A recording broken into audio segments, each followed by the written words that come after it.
Hello and welcome to Camp, the Catholic audiobook in a month podcast. My name is William Wilson, and today is day 10 of The Practice of the Presence of God by Brother Lawrence. I will be reading the first part of The Gathered Thoughts of Brother Lawrence. This is a really unique section. It comes from a 1907 edition of his Spiritual Maxims, and these scattered sayings were gathered by the translator, and you won't find this very many places, so I hope you enjoy it. You're going to hear once again a similar line of thinking to abandonment to the divine will, and once again, you can check out camp.fm/abandonment for more on that. This episode contains the amazing lines, "The whole world seems to be no longer real," and one other that I particularly liked, "Possessed thus entirely with greatness and the majesty of this infinite being, I went straightway to the place which duty marked out for me, the kitchen." So I thought that was a really neat juxtaposition.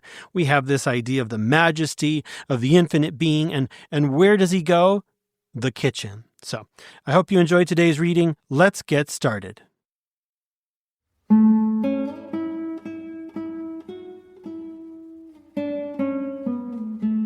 The Gathered Thoughts of Brother Lawrence. Believe me, count as lost each day you have not used in loving God. Brother Lawrence. Gathered Thoughts. It matters not to me what I do, or what I suffer, so long as I abide lovingly united to God's will. That is my whole business. I am in the hands of God, and He has His own good purposes regarding me. Therefore, I trouble not myself for aught that man can do to me. If I cannot serve God here, elsewhere I shall find place wherein to serve Him. The practice of the presence of God is the shortest and easiest way to attain to Christian perfection. It is the form and life of virtue. It is the great preservative from sin. The practice will become easy if we have but courage and a good will. The whole world seems to me to be no longer real. All that my outward eyes behold pass like fantasies and dreams.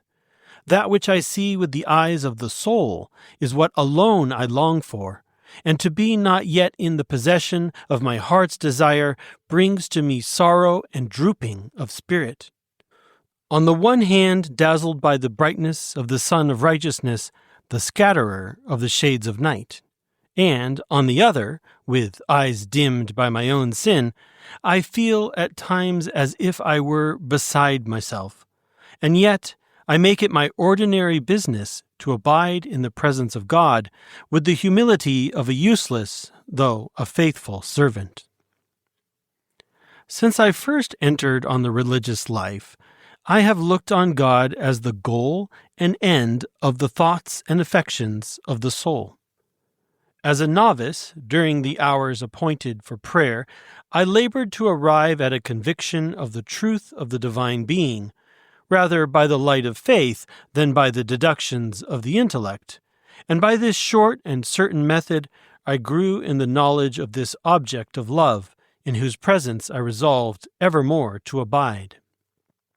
Possessed thus entirely with the greatness and the majesty of this infinite being, I went straight away to the place where duty had marked out for me, the kitchen. There, when I had carried out all that called for me, I gave to prayer whatever time remained, as well before my work as after. Before beginning any task, I would say to God with childlike trust, "O God, since Thou art with me, and it is Thy will that I must now apply myself to these outward duties, I beseech Thee, assist me with Thy grace, that I may continue in Thy presence.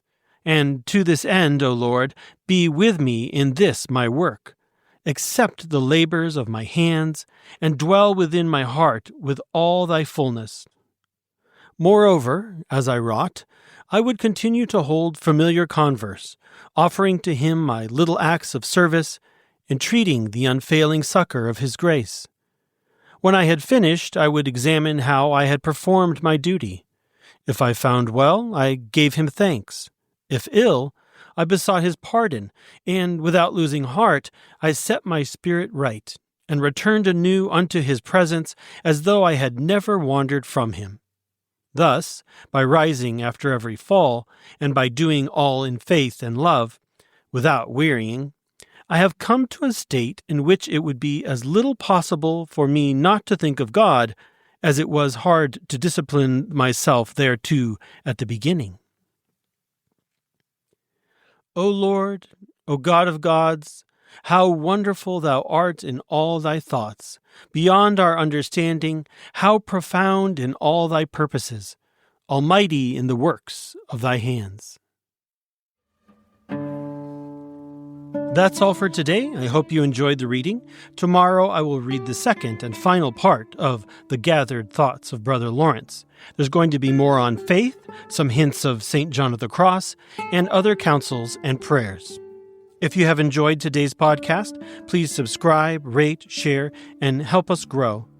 Also, please check out oratebooks.com, now featuring The Ways of Mental Prayer by Vital Léodet.